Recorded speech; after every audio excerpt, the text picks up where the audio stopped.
Hi, my name is Joel Solomon. I'm a prosperity coach, and my mission is to help at least 100,000 people become financially free. So, welcome to Chapter 6 of my upcoming book, The 9 Money Rules That Millionaires Use. And Chapter 6 has rule number 5, be grateful. So, let me tell you the story of how Chapter 6 starts out. This is a conversation I had with my mom in November 2006 when my daughter Morgan was not yet 9 months old. It's over 105. Are you serious? Yes, it's not gone down since you left. In fact, we've given her the baby Tylenol, the cold compresses, and still the temperature has gone up. Is there anything else you want us to do? So this is the conversation I had with my mom when I was on the Upper East Side with my wife at the time, Christine, celebrating her birthday and her twin sister Rachel's birthday in early November 2006. So we decide to end the birthday celebration early and come home.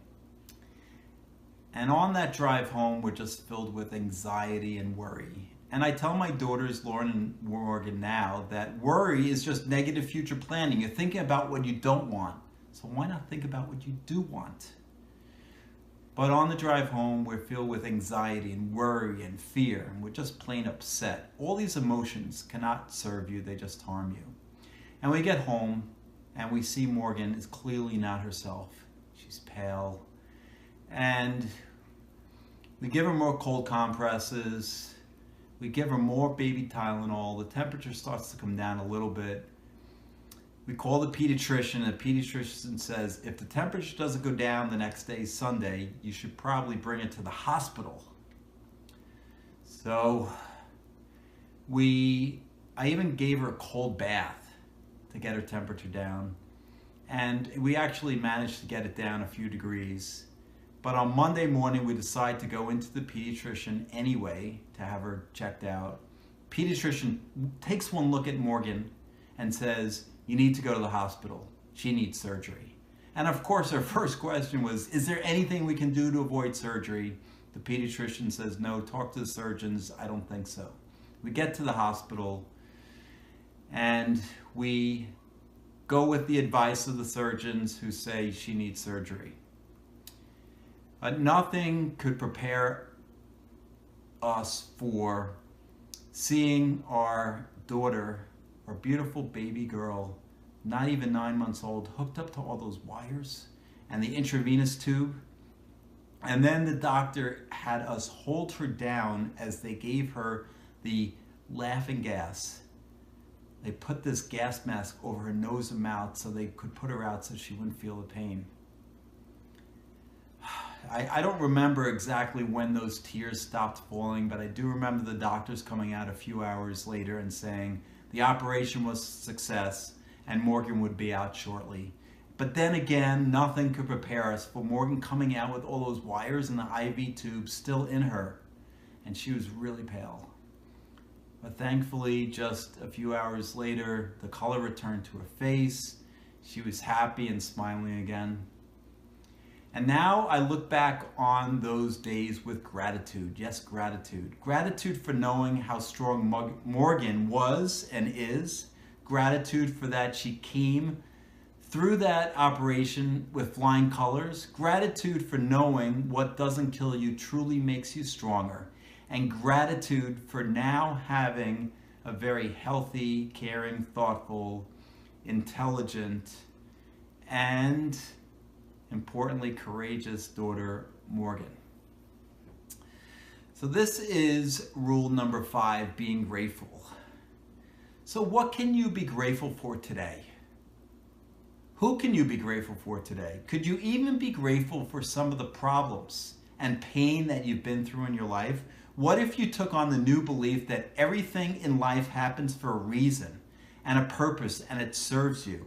What if you believed in your heart of hearts that life doesn't happen to you, it happens for you? This is a quote from Tony Robbins.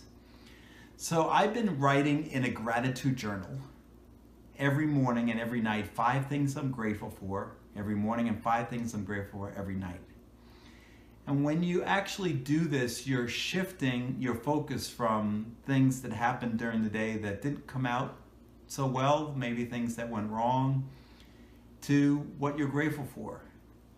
Now, it's important to note that gratitude's impact on your happiness has been proven scientifically. Martin Seligman, he wrote many New York Times best-selling books, recommends playing this game similar to my gratitude journal every night for the next week. Set aside 10 minutes before you go to sleep and write down 3 things that went well during the day and why they went well. The 3 things, again, they don't have to be earth-shattering. Some of them is like I just say sometimes at night or most times during the day. I am grateful for Lauren and Morgan, my daughters, who are now 13 and 15, by the way. But they can be pretty big events, pretty big positive events, and then write down, why did this happen? Writing about why the positive events in your life happen may seem awkward at first, but if you stick with it for a week, the odds are that you'll actually be less depressed, happier, and even addicted to the exercise 6 months from now.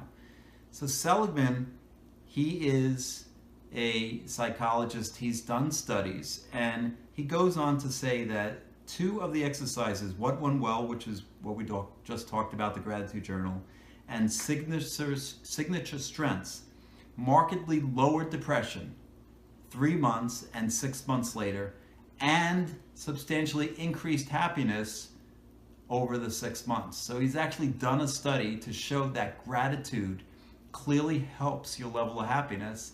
And we talked in a prior video that if you're happy, you're generally creating more and more future happiness to come in your life.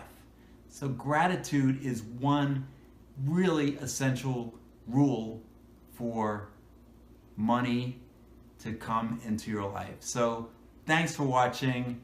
That's rule number 5. I believe in you.